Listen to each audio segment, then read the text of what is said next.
Welcome back from lunch, everyone. I hope lunch was enjoyable. I hope you talked to our lovely volunteers from our waste and recycling management program here on campus. I'm excited to kick off this afternoon sessions with a panel discussion on climate and migration. So please join me in welcoming our panelists.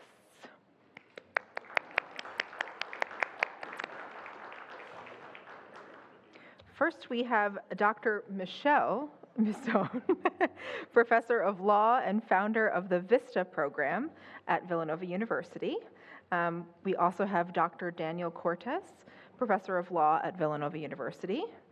Dr. Lynne Hartnett, Professor of Law at Villanova. Oh, no, Lynne, you're a Professor of History, not a Professor of Law. My sheet is just all sorts of wrong. I don't know why Michele was Christine on my sheet. Whatever floats everyone's boat, whatever names you want to go by today. And then lastly, we have Father Art Purcaro, Assistant Vice President in the Office of Mission and Ministry. So, Father Art, I will let you moderate our panel. You made it, Rick. Thank you. Good afternoon. How are we doing? Feeling good?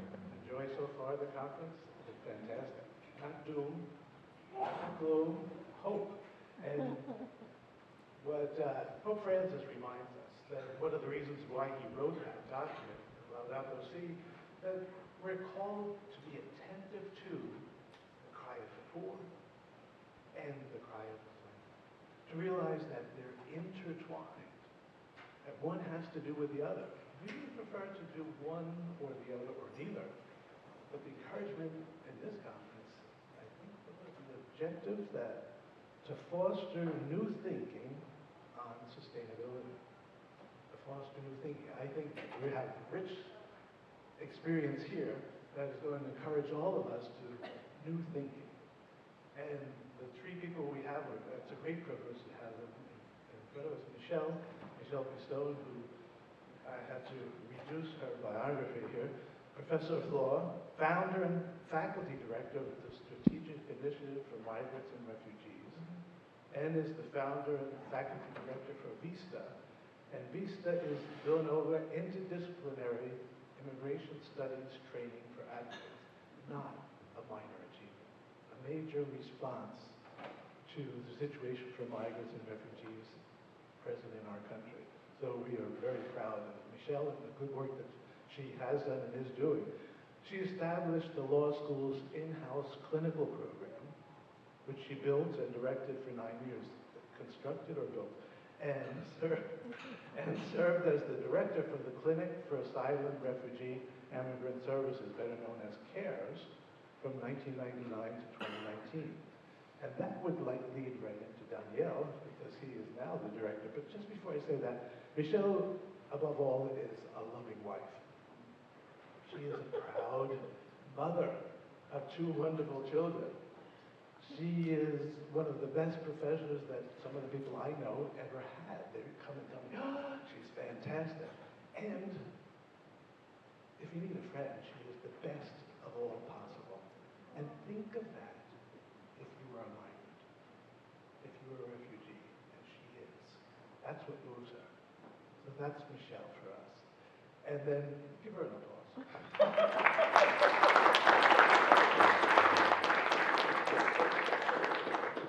So Danielle, who's sitting next to her, assistant professor of law, who is the current director that you inherited from Michele, a lawyer. He focuses on intersectionality of immigration and social justice. You can see how significant and important that is.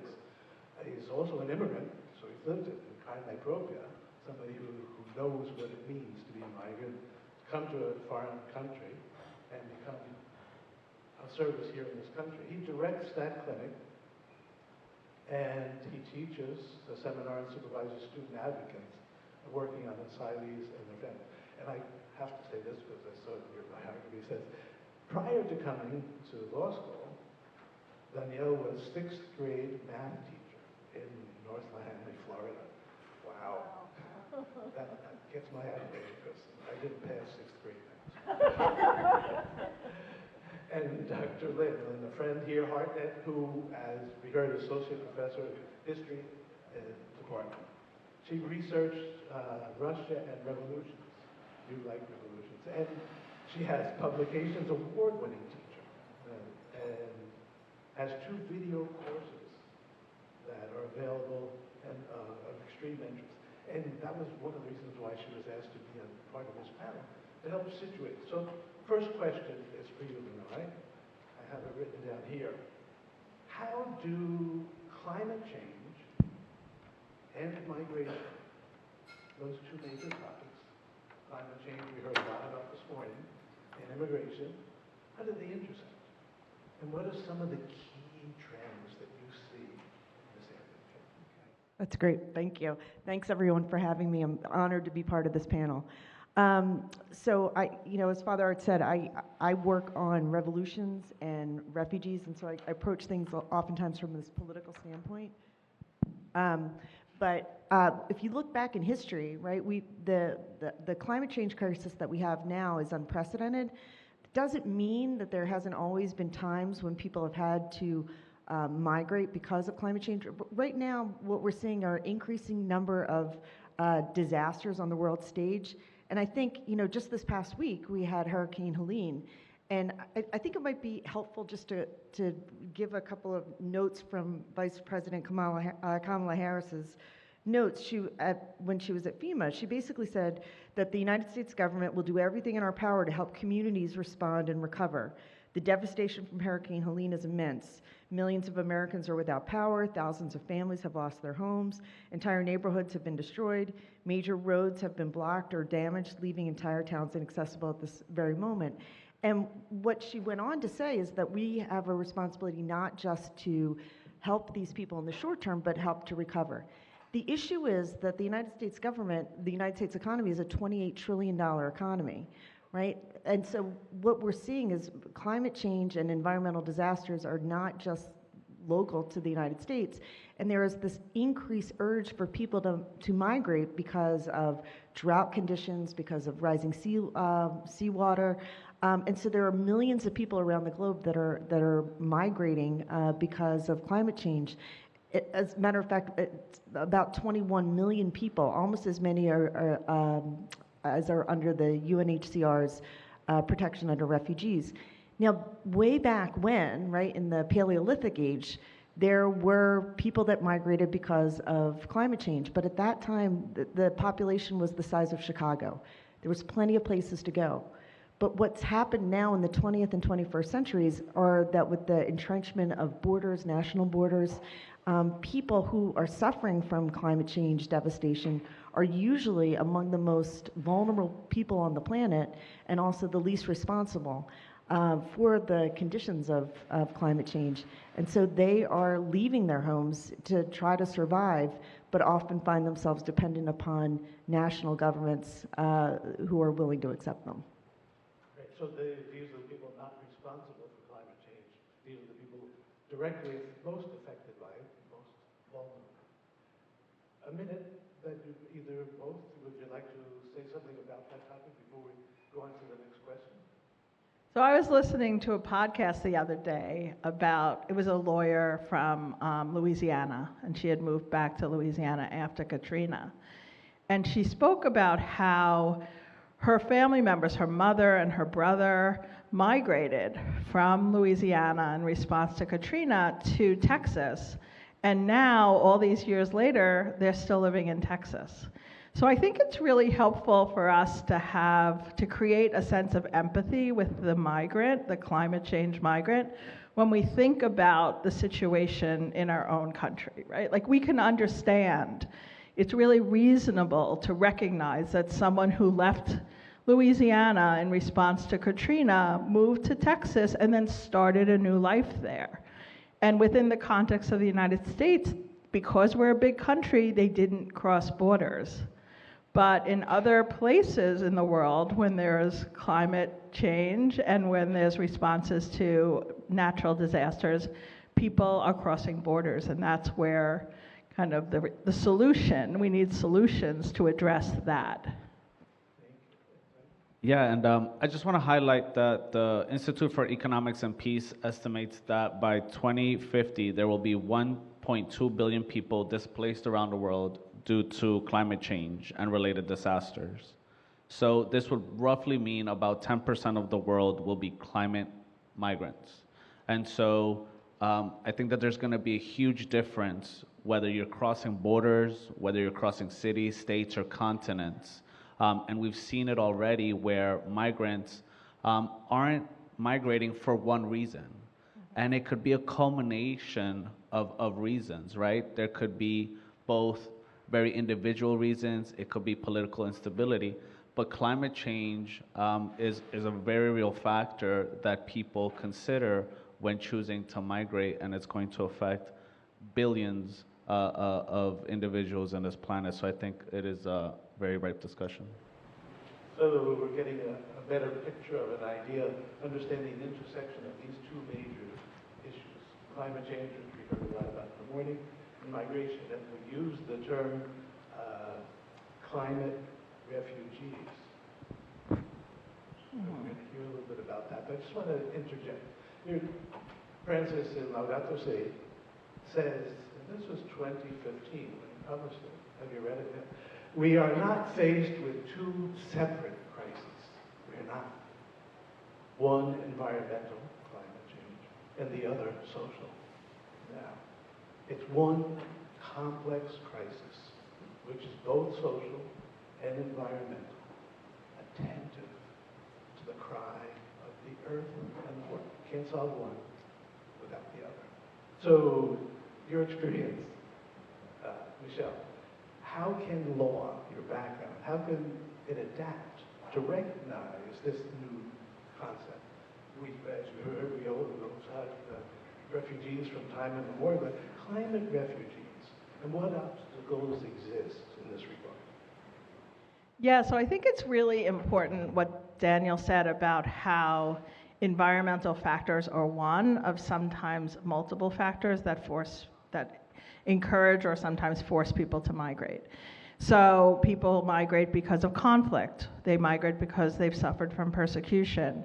They migrate because they're looking for a better livelihood. They need to be able to sustain their family. And you'd think, as a lawyer, I always hoped that the law would provide solutions, right? So that when people were forced to migrate, the law, the international community, national communities would come together and establish rights for people. But what we find when we look at the law, it's really narrow in terms of what rights are available for people who migrate, even people who are migrating for climate-related reasons. So, so there are many people, let me look at my notes, 68 million people who are internally displaced and living within the borders of their own country, but they've had to move because the climate changes have forced them to move. So you live, for example, next to a river, and then the river floods your land. And you might have been tilling that land, growing corn for centuries. Your family could have been there for a long period of time. But now with climate change, you can't work the land anymore, so you're forced to leave. And there are 68 million people who left their homelands, right, their home communities, but they're still within the border of their home country. And for them, there's really no legal solution unless the government has the ability to help them. So an example is Katrina, Helene, where people in the United States have left and have been able to find a place to live in the United States, right? So there are many people who've had to flee and are living in other parts of their country internally displaced. When someone crosses an international border, then the international law steps in and provides in some cases a solution.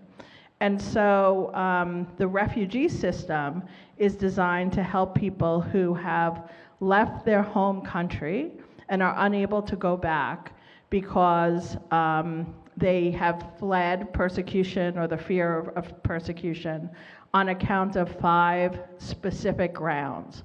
their race, their religion, nationality, membership in a particular social group, or political opinion. So refugee, when you hear the concept refugee, and it's referring to a legal standard, international treaties require countries not to return someone to their home country if they fled for one of those reasons. If they fear return because of race, religion, nationality, membership in a particular social group, or political opinion. And that international treaty, that's the basis of refugee protection, came out of a response to World War II. So there was a lot of displacement after World War II. And the Refugee Convention was designed to provide protection. And you can see from the protected grounds, race, religion, nationality, political opinion, that those all align with like the historical context in which this document was written. Today, we have a lot of people migrating for different reasons, but the statute, the underlying laws protecting refugees have not changed. So what's missing in that definition is people who are fleeing, for example, who are forced to leave because of climate change. And as a result, like the international community doesn't really have a response. There's no law that provides protection to people who are fleeing for for climate change. In the United States, we have one provision in the statute that allows the government, that provides temporary protection for people who are in the United States and unable to go back to their home countries. So it's called temporary protected status, or TPS. TPS is available when there's a natural disaster that happens in a foreign country, or a conflict or a war that erupts in a foreign country, and people from that country are unable to go back. They're living in the United States at the time that the crisis happened, then they can apply for temporary protected status if our government designates that country for protection. So examples of that is Haiti.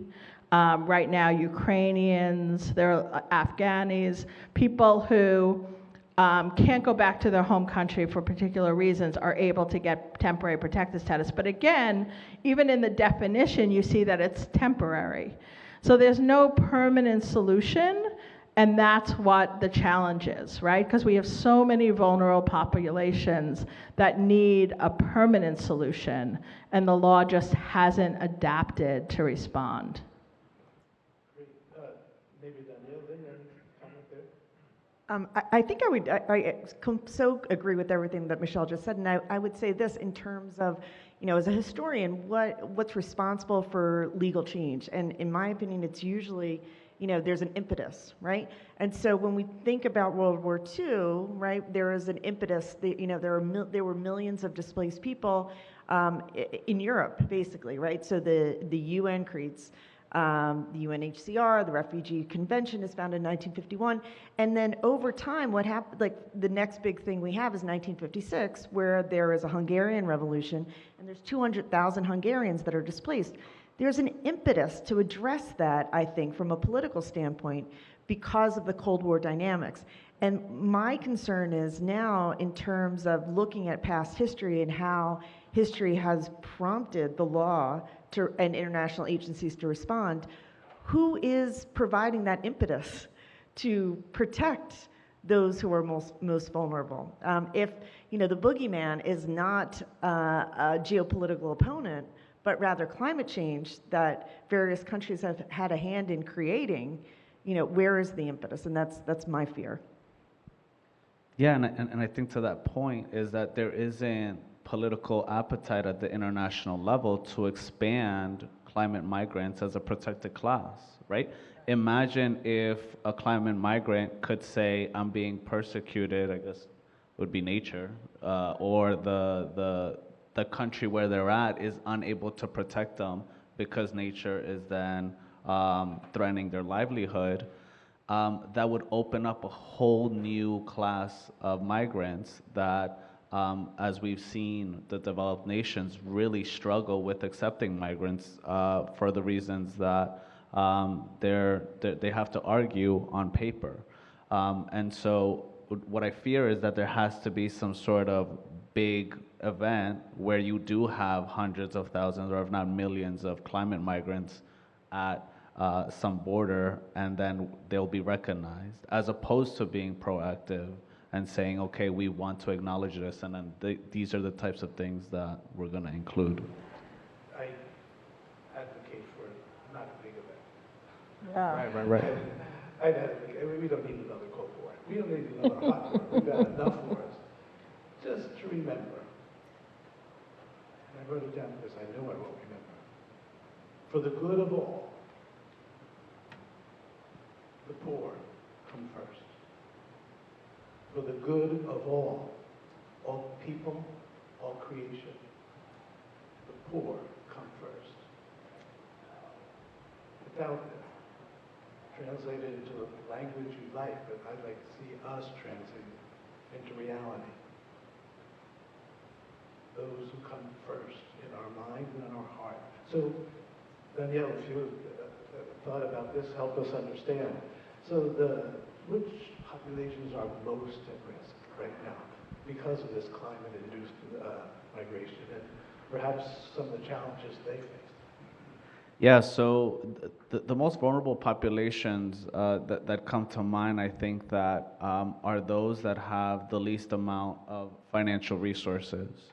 And we see this ties directly through to the data. So the countries with the highest percentage of remittances as a percentage of GDP tend to also be countries that are most at risk for climate migrants.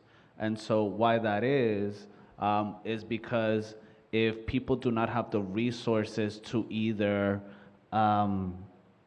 move internally or to rebuild after a natural disaster, then they will be forced to migrate, or even worse, perish or have even bigger struggles.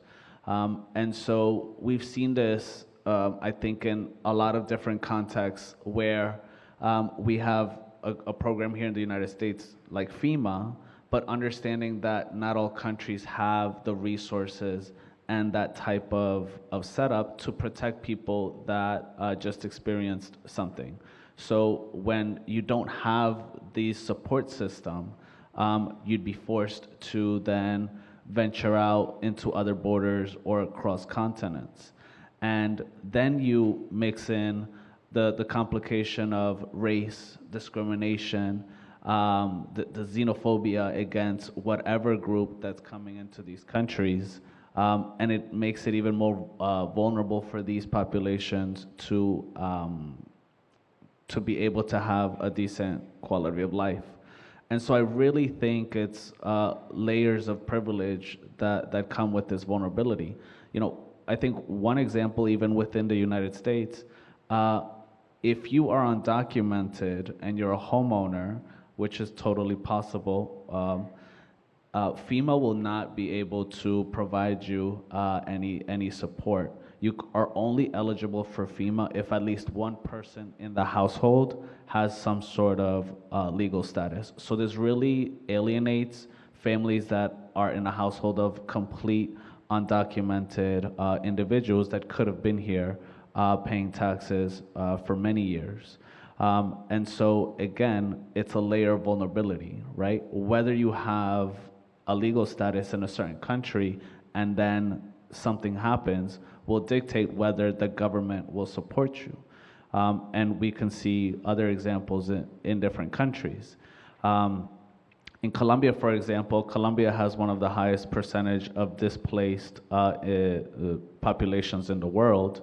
And what you see is that displaced climate migrants tend to go to the biggest cities, right? And so then you have an issue of overpopulation in cities.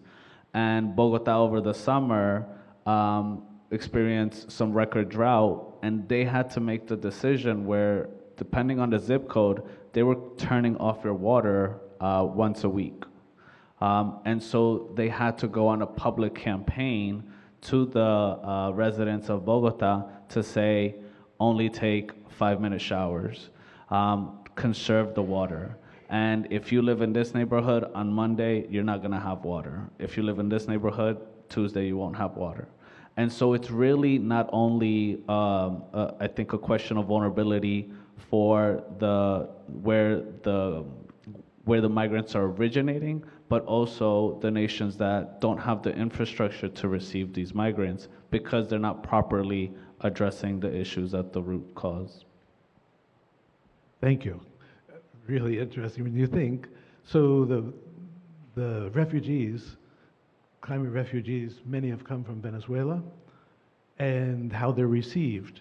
And then they've gone to other countries, visiting a few, and then how they are received there, how they are perceived, because the government of that country would prefer that blame be placed on somebody from outside so they can distract from very poor economic policies. So they are utilized in many places, and I've seen it in Latin America, and we have people here who could give witness elsewhere. Lynne, Michele, anything you'd like to comment on that, on this? Yeah, I think one thing that we just need to appreciate, and again, it's just having a sense of empathy, is that it is usually the most vulnerable populations in countries that are the ones that are going to suffer from climate change at the initiation, right? So they're the ones who live in conditions or in places in the country where flooding is more likely, or where deforestation is happening, or where water is inaccessible.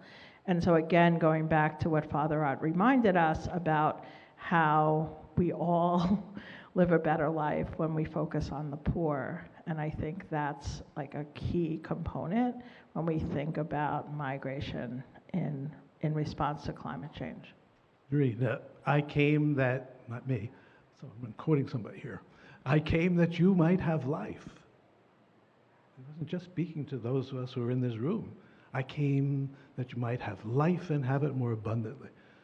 Enough for all, forever. Sustainability, climate change has to do with taking into account the needs of those who have been left out, not by God, but by us.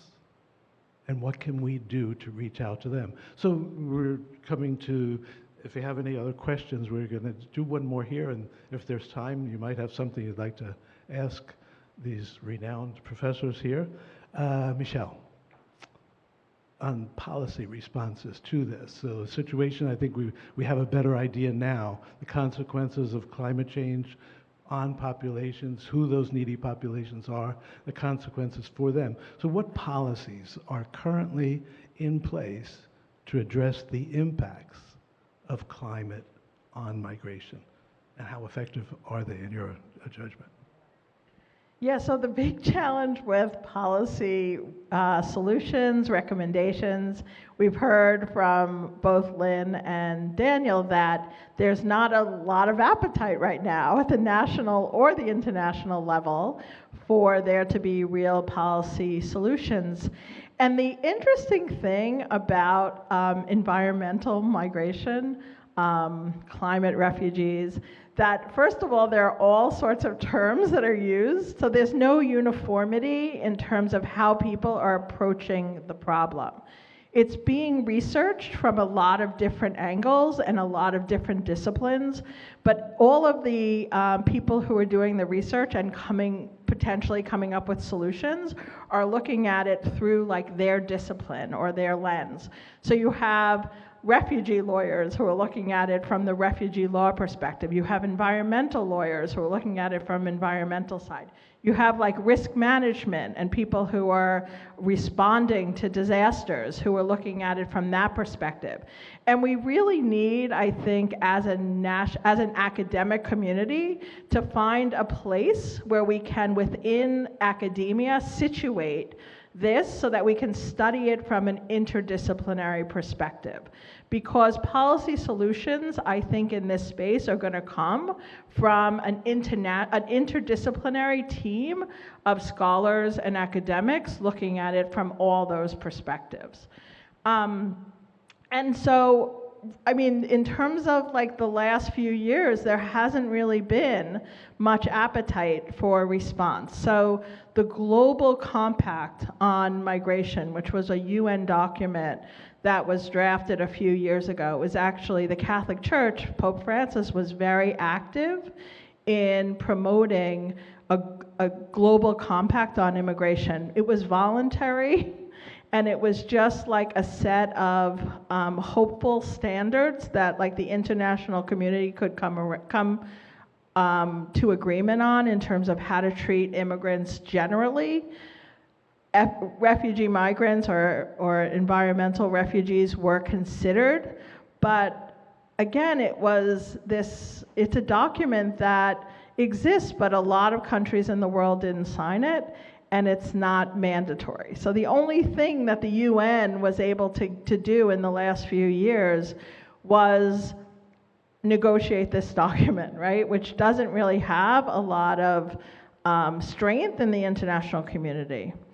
And then at the national level, we're seeing right now this heightened level of xenophobia and an attempt to like blame immigrants for everything, right? The housing shortage, fentanyl, like everything is being blamed on immigrants. So I feel like we really need, as an academy, to think about how to change the narrative and start teaching our students about migration and how, and like preparing people for the future, because as Daniel said, 1 billion people are going to be migrating for these issues. We need solutions.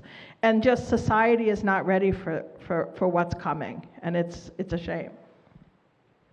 Yeah, I couldn't agree more. And I think, you know, as we harken back to a point that Michele said, and that is that migration is always multi-causal, right? There is never one reason or another. So it makes sense that the response should be this interdisciplinary, multidisciplinary response to thinking about it.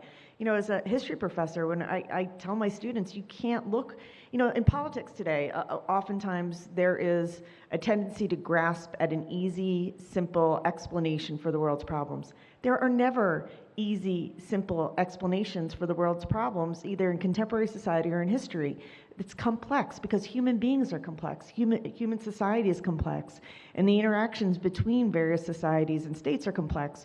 So I think Michelle's absolutely right that the response has to be, you know, all hands on deck, right? Looking at this from multidisciplinary perspective and, you know, eschewing this tendency to try to simplify because there is no simple solution. If we're going to have about 12% of the world's population in 2050 being displaced, we better figure it out.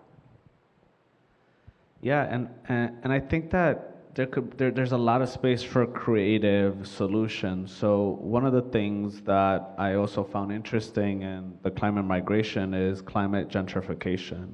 And so that entails the displacement of people after a natural disaster, and then another set of community that does have the resources coming into that area and then completely displacing and dismantling the people that were there, but they didn't have the resources to stay there, right? And we've seen this in Hawaii, where Hawaii is a popular destination for billionaires.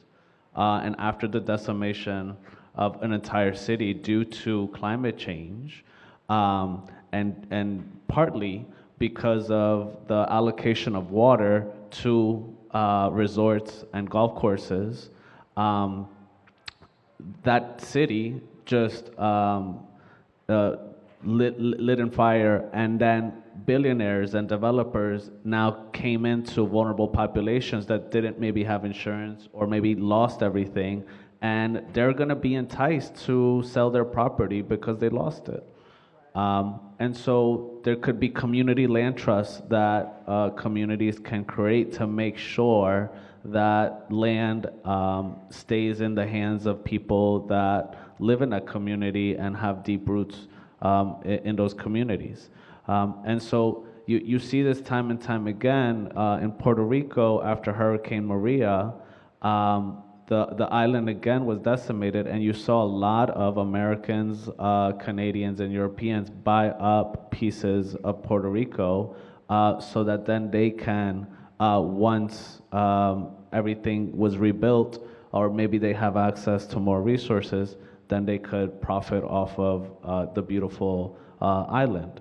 And so I think it's a very interesting setup where you have migrants, for example, that are leaving some of these developed nations that might be prone to natural disasters, and you have developed nations with digital nomads, with billionaires, with people with resources, really contributing to the displacement of people. So how can people in these communities really be empowered to combat, I think, these challenges, I think is also a very interesting analysis. Very difficult, very complex, and so let's go home. What can we do about it? And that's the question. Think of it, and if you have questions, be ready to ask them. But coming at it from the point of view of theology, it's complex. It's not worse than when Jesus walked, when he was here. And I've been alive when I've heard the UN nations saying there's not enough food for everybody. What we need to do is reduce the population, particularly in those areas. And the Vatican stood up with a very few collaborators and said, excuse me, not enough? Did not God create enough for all? Isn't it that some have taken too much? So a solution, bottom line, easy, not easy at all, because it's not easy for me, so it's not easy for us, is to share. What we have been given is gift, not for me. It was given to me to share. But when I think it's for me, and I accumulate, and I want to build bigger to be able to store it, then there is not going to be enough. So from a theological point of view, the problem is there, and it will be there until you and I generously, as God does with us, share as simply and as generously as God does with us. So we'll throw out the question to you, and if you have other questions for us, please, we have the microphone ready for anybody who'd like to ask. We have a couple of minutes left. The question for you, in case you don't have any questions for the panel here, is what can be done to raise public awareness about this link between climate change and migration? What do you think can be done? Okay, great, Ruth. A question, and if you don't have a question, please feel free to give us some feedback as well. Thank you for this amazing panel. And going along with what Father Art is saying of how can we share, are there any, because I know our federal agencies only can think maybe 6 months ahead, they struggle. But are there any countries or any NGOs, this is happening and it's going to be bigger. And if we don't address it, we're going to have conflict and bigger problems. And so are there any countries, and I'm trying to think of some of the EU nations, or NGOs that are planning to how we can share with migration? Like are they planning bigger housing structures, those kind of things? Like, because people are coming, they're going to come. So one example that I can think of is the island nation of Tuvalu, which is in the Pacific, and when the sea levels rise, the prediction is that the island is not going to exist in the near future. And so there has been some international cooperation where it's in the Pacific, and so New Zealand, I think it was, stepped up and gave citizenship to the people from Tuvalu so that they would have a place where they could live when Tuvalu no longer exists. But it's a small nation, it's not a lot of people. It was something that New Zealand could do because of diplomatic relations. I think it's going to be more challenging when the numbers are bigger. But I think that's a great example, right, of how we can share and how we can love our neighbor and how we can anticipate the problem and be proactive in terms of coming up with a solution.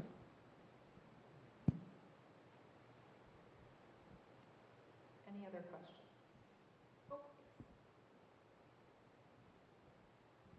Well, first and foremost, I just want to say thank you very much for the panel. It was lovely. I really liked your comments, especially Father Art, about God made the earth for all, and so we need to share. It's a very important part of Catholic social teaching. You can quote me on that. I wanted to ask regarding the specific data with like rising sea levels or the fact about like 12% of the world's population is going to be displaced by 2050. Like, what are some like research institutes or kind of like resources that I can look into to like further do research on these things and be better informed? So the Institute for Economics and Peace has done some research on the impacts of climate migration and how we could support climate migrants. So I think that's a great resource. And I think it's also really important to kind of highlight maybe some of the nations on an international scale that have been trying to talk about this, whether it's the EU or the example with Tuvalu. I don't know if it was New Zealand or Australia that also offered citizenship to that island. But those are two things that I could think of. I could throw one in there, Oficina de Migración Internacional, OIM. If you internet, look it up.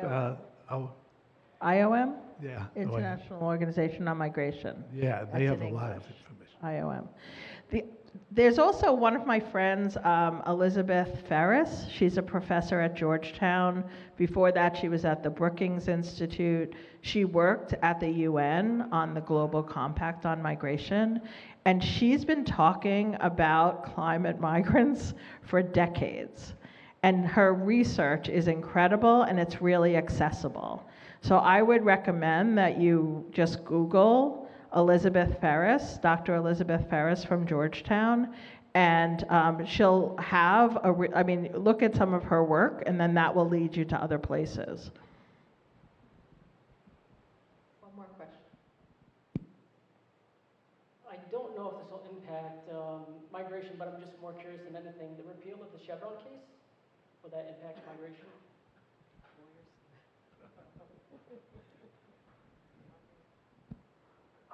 I mean, it impacts migration because, just decisions. So the Chevron case basically was a Supreme Court decision that suggested that agencies that are closer to problems should be the ones that resolve issues in law, like regulatory issues. And so, in a way, if you think about that in the context of immigration, you're saying that USCIS, the agencies that are on the ground working with immigrants, are the ones that should have jurisdiction to address issues. I don't know how that necessarily would impact immigration. I don't know if you have any ideas on it. Well, I think the Environmental Protection Agency, right? I mean, without Chevron, it basically means that any judge could second guess the agency's expertise, right? So assuming that the administration believes in climate change and they're using the Environmental Protection Agency to its maximum efforts in protecting the environment, any corporation or private interest can sue in a jurisdiction that they'll get a judge that they think will agree with them and could really make it very difficult for an agency to in essence, do what they're supposed to do. So I think depending on the administration and depending on the individuals litigating these types of environmental protections that these agencies are trying to do, I think it will create more challenges, especially because we've seen in the U.S. alone a ton of climate migrants, right? They've all been internal. I mean, we have the fires in California. People have been leaving there, or how we saw the hurricane this past week.